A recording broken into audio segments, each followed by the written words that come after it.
এরপরে আল্লাহ পাক সূরা নিসার 138 নম্বর আয়াতে বললেন, বাশশিরিল মুনাফিকিনা বিআন্না লাহুম আযাবান আলীমা। এই আয়াতের মধ্যে আল্লাহ বললেন বাশশিরিল মুনাফিকিনা, বলেন বাশশিরিল, একটু আমার সাথে জোরে বলেন তো, বললে আপনাদের গুরুত্বে আসবে। বাশশিরিল মুনাফিকিনা বিআন্না লাহুম আযাবান আলীমা। কোন আল্লাহু আকবার, একটু জোরে বলা যায় না আল্লাহু আকবার? বাশশির মানে হে নবী আপনি শুভ সংবাদ দেন, একটা আনন্দের খবর দেন। কাদেরকে? মুনাফিকিনা, মুনাফিকদেরকে একটা আনন্দের খবর দেন। কাদেরকে? মুনাফিকদেরকে আনন্দের খবর দেন। মুনাফিক কারা? মুনাফিক হলো তারা যারা ইসলামের আনুষ্ঠানিক ইবাদতগুলোর সবগুলোই ঠিক মতো করে। আনুষ্ঠানিক ইবাদত সবগুলোই ঠিক মতো। আনুষ্ঠানিক ইবাদত বোঝেন? নামাজ, রোজা, হজ, যাকাত যা আছে এগুলো সব কিছুই ঠিক মতো করেন। আনুষ্ঠানিক সব ইবাদত ঠিক মতো আছে। দাড়ি কোনাও ঠিক আছে, টুপি কোনাও ঠিক আছে, জুব্বা কোনাও ঠিক আছে, হজ কোনা ঠিক আছে, নামাজ কোনাও ঠিক আছে, এমনকি তাহাজ্জুদ নামাজ পর্যন্ত সব ঠিকঠাকই। জিকির আজকার তাসবিহ তাহলিল যা কিছু আছে সব কিছুই ঠিক আছে। দাড়ি মাপ অনুযায়ী ঠিক আছে, টুপি কোনার মাপ অনুযায়ী ঠিক আছে, সব কিছু ঠিক আছে। কিন্তু ইসলামে রাজনীতি স্বীকার করে না। ইসলাম যারা রাজনৈতিক ধর্ম এটা সে স্বীকার করে না। এই জন্য ইসলাম থেকে শুধু ইবাদত গুলো বেছে নিয়েছে, রাজনীতি বেছে নিয়েছে, মানুষের আইনের পার্টি করে। এরকম হাজি আছে না নাই? হাইরে হাজির হাজিরে, ওরে নামাজিরে নামাজিরে, তোর সব গেল। বড় বড় মসজিদে নামাজ পড়ে, নামাজ পড়ে সে গল্প করে এলাকা অমুক বড় মসজিদে নামাজ পড়লাম, 3000 মুসল্লি একসাথে নামাজ পড়লাম, আল্লাহ নামাজ কবুল না করে, আল্লাহ তো বেকাজাত পড়বি, মানে গপ্পর এরকম করে, বোঝনি কথা? বাইতুল মুকাররমে নামাজ পড়লাম, 10,000 লোক একসাথে নামাজ পড়লাম, কি সেই মজা। এলা চাষ চলে গল্প করে, মানুষ বুঝায় দেখেলে কত বড় মোত্তাকি আমি, এক সোয়াবের জন্য কত দূর পর্যন্ত দৌড়েছি আমি। ঢাকার বড় বড় জলসা হয়, সে জলসা যা লাখ লাখ লোক একসাথে নামাজ পড়ে কান্দিছি, এই নামাজ আল্লাহর পক্ষে ফেরত দেওয়া, আল্লাহর জন্য বিপদ আছে। তোরা তো 3 জন মিলে নামাজ পড়িছু, তোকে নামাজ যেতেও পারে নাও পারে, লক্ষ লোকলে নামাজ পড়ছি, এক ঠেলাত নামাজ কিন্তু আল্লাহর কাছে চলে গেছে। আল্লাহ নামাজ কি করবে? সব কিছু ঠিক আছে, এজন্য তাকে ধন্যবাদ, এজন্য তাকে কি ধন্যবাদ। কিন্তু লোকটা ইসলামের কোন রাজনীতির মতাদর্শ স্বীকার করে না। প্রমাণ কি? প্রমাণ হলো সূরা নিসার 59 নম্বর আয়াত, আলাম তারা ইলাল্লাযীনা ইয়াজউমুনা আন্নাহুম আমানু বিমা উনজিলা ইলাইকা ওয়া মা উনজিলা মিন ক্বাবলিকা। আল্লাহ পাক বলছেন একদল মানুষ আছে যারা দাবি করে তারা মুসলমান। তারা দাবি করে কেন মুসলমান? ওগো নবীজি, আপনার প্রতি যে কিতাব নাজিল করেছি সেই কিতাবকে ওরা বিশ্বাস করে নিয়েছে, ওরা নামাজ পড়ে, রোজা করে, সবই করে, ওরা দাবিও করে আমরা মুসলমান, আমরা পাকা মুসলমান, এটা দাবি করে। কিন্তু ইউরিদুনা, বলেন ইউরিদুনা আইয়াতাহাকামু ইলা তাগুত, কিন্তু লোকটা চায় তার দেশে মানুষের আইন দিয়ে শাসন ব্যবস্থা চলুক। এটার পক্ষে সে, এটার পক্ষে সে, বুঝলেন আমার কথা? সে হলো এটার পক্ষে, মানুষের আইন এটার চলুক, মানুষের আইন দিয়ে আদালত চলুক, মানুষের আইন দিয়ে সংসদ চলুক, মানুষের আইন দিয়ে জেলখানা চলুক, মানুষের আইন দিয়ে শিক্ষা ভবন চলুক, মানুষের আইন দিয়ে পারিবারিক নীতি চলুক, মানুষের আইন দিয়ে গোটা জাতি শাসন হোক। এই রাজনীতির পক্ষে, ইসলাম দিয়ে দেশ শাসন হোক তার পক্ষে নয়। এরকম মুসল্লি আছে না নাই? সব ইবাদত 16 আনা, কিন্তু কোরআন দিয়ে দেশ শাসন হোক সেটা সে চায় না। আল্লাহ পাক বলছেন এরাই হলো মুনাফিক। এরা কি? এই এক না অপরাধের জন্য, অপরাধ খুব বেশি নয়, মাত্র কয়টা? এক না অপরাধ, কতখানা পারে? এক না মাত্র অপরাধ, এক না অপরাধের জন্য আল্লাহ তাদেরকে বললেন তোরা নামাজি ঠিক, রোজাদার ঠিক, হাজিও ঠিক, সব কিছু ঠিক, তারপরও তোরা পাকা মুনাফিক। আর মুনাফিক এদেরকে আল্লাহ তাআলা জাহান্নামে দিবে। কোথায় দিবে জোরে কোন? হ্যাঁ, মুনাফিকদের দিবে কোথায়? জাহান্নামে দিবে। আল্লাহ পাক বলছেন ওগো নবীজি, মুনাফিক যদি চিনতে চান তাহলে একটা পরীক্ষা আছে, কোরআনের মাধ্যমে একটা পরীক্ষা করেন। একটা টেস্টার আছে, কি আছে? একটা টেস্টার নামে আয়াত আছে, আয়াতটাই হলো টেস্টার আয়াত। টেস্টার দিয়ে কি হয়? কারেন্ট আছে কি নাই, মানে ওই বোর্ডের মধ্যে কারেন্ট বা সকেটে আছে কিনা টেস্টার ঢুকে দিলি তো জ্বলবে কি জ্বলবে না। কারেন্ট তো অন্য জায়গাতে দেরি নাই, তাহলে বোর্ডের সমস্যা। টেস্টার লিয়ে তো দেখেছে না জ্বলে না, তাহলে টেস্টার দোষ না বোর্ডের দোষ? এখন অন্য জায়গায় ওই টেস্টার দিয়ে কারেন্ট জ্বলে, কিন্তু এই বোর্ডও তার, তখন বোঝা গেল কিসের দোষ? এর বোর্ডের দোষ। মানে এর মধ্যে কারেন্ট ঢুকতেছে না, কারেন্টের লাইন কাটা গেছে। বুঝেন না আমার কথা? আল্লাহ পাক বলছেন দুনিয়ার যে কোনো জিনিস সমস্যা হলে সেটাকে টেস্ট করার জন্য ব্যবস্থা আছে না নাই? লোকটার মধ্যে ক্যান্সার আছে কিনা তার একটা পরীক্ষা আছে। ওই পরীক্ষা যদি পজিটিভ হয়, ডাক্তার লিখে দেয় লোকটার কার্সিনোমা হয়েছে, ক্যান্সার হয়ে গেছে। ঠিক না বে ঠিক? আল্লাহ পাক বলছেন ও বান্দা, মুনাফিক যদি চিনতে চাও, কোরআনের একটা আয়াতকে খালি সেট করে দাও। ওই একটা আয়াত হলো টেস্টার আয়াত। জোরে বলেন সুবহানাল্লাহ। সূরা আন-নিসার, জোরে কোন কোন সূরা?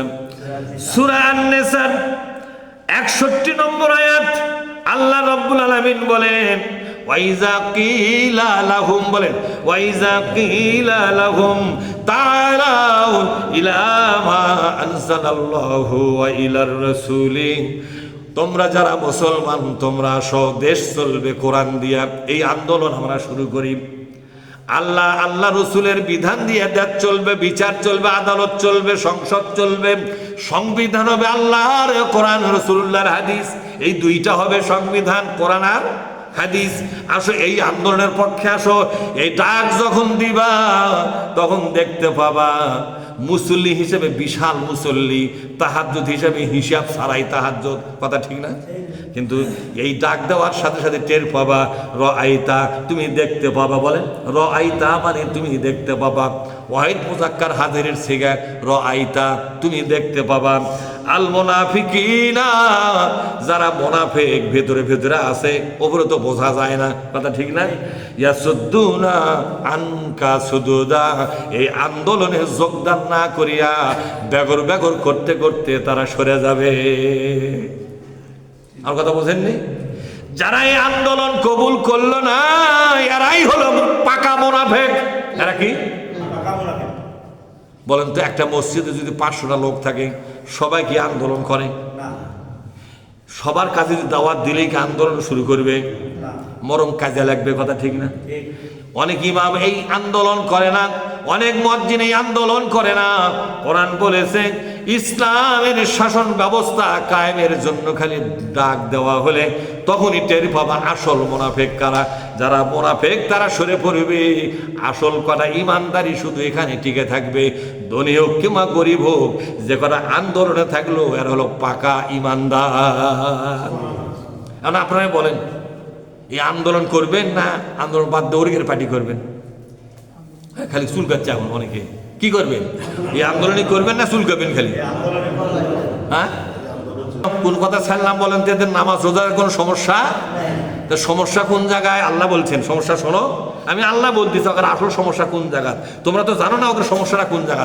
আমি কেন তাদের ইবাদতগুলো বাতিল করে দেবো, কেন তাদেরকে ওই মূর্তি পূজকদের সাথে জাহান্নাম দেবো, এত বড় সিদ্ধান্ত আমি আল্লাহ যে নিছি, কেন নিছি তা শোনো না কেন? ওদের অপরাধটা তো তোমরা জানো না, আমি জানি। আল্লাহ আল্লাযীনা বলেন আল্লাযীনা ইয়াত্তাখিযুনাল কাফিরিনা আউলিয়া মিন দুনিল মুমিনিন। এটা হলো অপরাধ। ওদের অপরাধ হলো যারা কোরআন বিজয় আন্দোলনের নেতা কর্মী আছে, এদের সঙ্গে যোগদান না করিয়া কোরআন বিজয় বাদ দিয়া মানুষের আইন দিয়ে দেশ চালাই যারা, তাদেরকে তাদের অভিভাবক নেতা বলে মেনে নিয়েছে, ওদের নেতৃত্বে পার্টি করে, রাজনীতি করে, কোরআনের পক্ষে রাজনীতি করে না, কোরআনের পক্ষের লোকদের সাথে এসে আন্দোলন করে না। এই জন্য আমি আল্লাহ তাদেরকে বাতিল করে দিয়েছি। আল্লাহ পাক বলছেন তাদের অপরাধ খুব মারাত্মক অপরাধ। এই যে দেখেন, ইয়াত্তা খিজুনা কামড়ে ধরেছে, পক্ষ নিয়েছে, আল কাফিরিনা, এ কোরআনের বিজয় যারা চায় না, এ কোরআনের শাসন ব্যবস্থা দেশের জন্য যারা চায় না, এরকম রাজনীতির নেতাদের পিছনে যায় রাজনীতি করতে গেল। এই জন্যই আমি আল্লাহ তাদের ইবাদতগুলো বাতিল করে দিয়া মূর্তি পূজকদের সাথে তাদের জাহান্নামের ফায়সালা করে ফেলাছি। এটা কি আল্লাহর দোষ? এটা আল্লাহর দোষ? এ বিচার আল্লাহর ব্যাঠিক? যাই কেউ যদি বলে ব্যাঠিক, তাহলে সঠিক কোনটা? তুই সঠিকটা ক। আল্লাহর বিচার কি সঠিক না ব্যাঠিক? আল্লাহ পাক বলছেন আয়াবতাগুনা, বলেন আর একটা অপরাধ শোনো, 2 নম্বর অপরাধ এটা, আয়াবতাগুনা ইনদাহুমুল ইজ্জাতা, ওরা ওদের কাছে গেছে ক্ষমতায় থাকার জন্য, ওদের কাছে বড় বড় দল, ওদের সাথে ঘুরে ফিরে ক্ষমতায় থাকার জন্য, সমাজে একটু বুক উঁচা করে থাকার জন্য আমি বড় দলের লোক, ঠিক না ভাই? ঠিক। কিছু লোক আছে না যে থাকলে বড় দলের সাথে থাক, কিছু একটা কাম হবে। টেলিফোন করলে এলাকার কোনো কুত্তে থাকবে না, শব্দ উড়ে আসবে, কথা ঠিক না ভাই? ঠিক, তাই না? আল্লাহ পাক বলছেন ওদের কাছে সম্মান পাওয়ার জন্য, ক্ষমতা পাওয়ার জন্য, একটু এমপি হওয়ার জন্য, একটু মন্ত্রী হওয়ার জন্য, একটু মেয়র হওয়ার জন্য, কাউন্সিলর হওয়ার জন্য, চেয়ারম্যান হওয়ার জন্য, মেম্বার হওয়ার জন্য, কিংবা গ্রামের মাতব্বর হওয়ার জন্য, হাট বাজারের কোনো সমিতির সভাপতি সেক্রেটারি সদস্য হওয়ার জন্য, একটু নেতা নেতা ভাব নিয়ে চলার জন্য ওই বড় দলগুলো করতে গেছে। কে বলতেছে?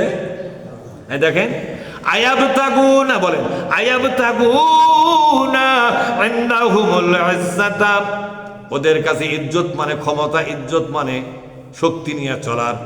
এটা সমাজে মানুষকে বুঝাতে পারে আমি কিন্তু অনেক বড় দলের লোক। দেখেন না, এখন বর্তমানে কিন্তু অনেক লোক মানুষ ভয় পাচ্ছে যে এর সাথে কিছু কইস নাই, কিন্তু ওই দলের লোক, বাবা একবার টেলিফোন করলে সব উল্টা পাল্টা হয়ে যাবে, কথা ঠিক না? তাহলে ওইও মনে করে দেখ, মানুষ কিন্তু আমাকে একটু দাম দিচ্ছে, কথা ঠিক না?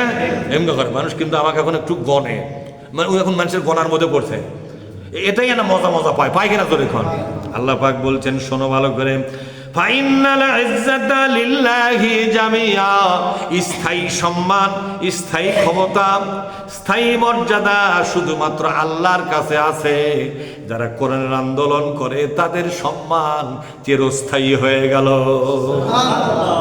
তোমরা যদি আল্লাহর কাছে ক্ষমতা চাও, আল্লাহর কাছে সম্মান চাও, আল্লাহর কাছে তুমি যদি মর্যাদাবান হতে চাও, ও বান্দা আমার কোরআনের পক্ষে আসো, কোরআনকে কায়েমের জন্য ময়দানে আন্দোলনে নেমে পড়ো। আমি আল্লাহ কথা দিলাম, আমি অবশ্যই তোমাদেরকে কিয়ামতের দিন তোমাদেরকে সম্মানিত করব। ইন্নাল্লাযীনা আমানু ওয়া আমিলুস সালিহাতি কানাত লাহুম জান্নাতুল ফিরদাউসি নুজুলা খালিদিনা ফিহা লা ইয়াবগুনা আনহা হিওয়ালা। কোন আল্লাহু আকবার। আল্লাহ পাক বলছেন এইভাবে ঈমান এনে, এইভাবে যদি তুমি আমল শুরু করো, ও বান্দা কথা দিলাম কিয়ামতের দিন তোমাকে জান্নাতুল ফিরদাউস উপহার দেব।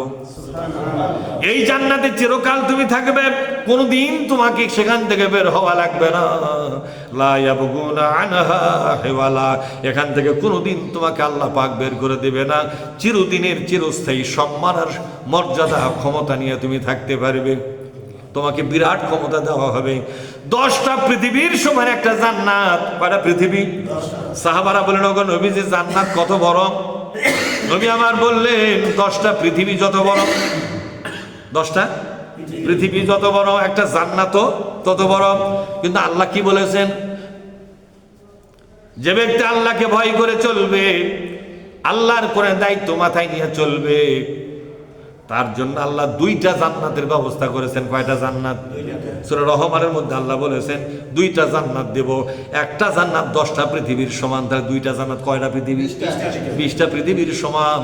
এরকম একটা বিশাল জগৎ আমি তাকে দিয়ে বলবো, ও বান্দা, এই জগৎটার মালিকানা তোমাকে করলাম, এখানকার বাদশাহী তোমার। ওয়াইজা রাআইতা, বলেন ওয়াইজা রাআইতা সাম্মা রাআইতা নাঈমা ওয়া মুলকান কাবীরা। সূরা তাহারের মধ্যে আল্লাহ বললেন, বান্দা যখন তাকাবে তার হাতে আসা জান্নাতের দিকে, দূর দিগন্ত পর্যন্ত ঘুরে বেড়াবে, উড়ে বেড়াবে, ঘুরে বেড়াবে, দেখতে পাবে মুলকান কাবীরা, তার রাজত্ব সারা দুনিয়া ব্যাপী, তার রাজত্ব কায়েম হয়ে গেছে।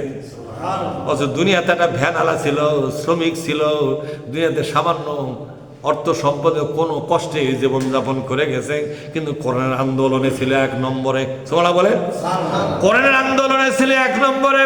আল্লাহর কাছে ক্ষমতা পাওয়ার জন্য দুনিয়ার ক্ষমতার দিকে তাকালো না, ওই বড় দল দিকে তাকালো না, ছোট দল যদিও তারপরও সে কোরআনের পক্ষেই থাকলো। আল্লাহ পাক বলছেন, এই জন্য আমি আল্লাহ সন্তুষ্ট হইয়া তাকে এত বড় সুযোগ সুবিধা দিয়ে দিলাম। জোরে বলুন না সুবহানাল্লাহ।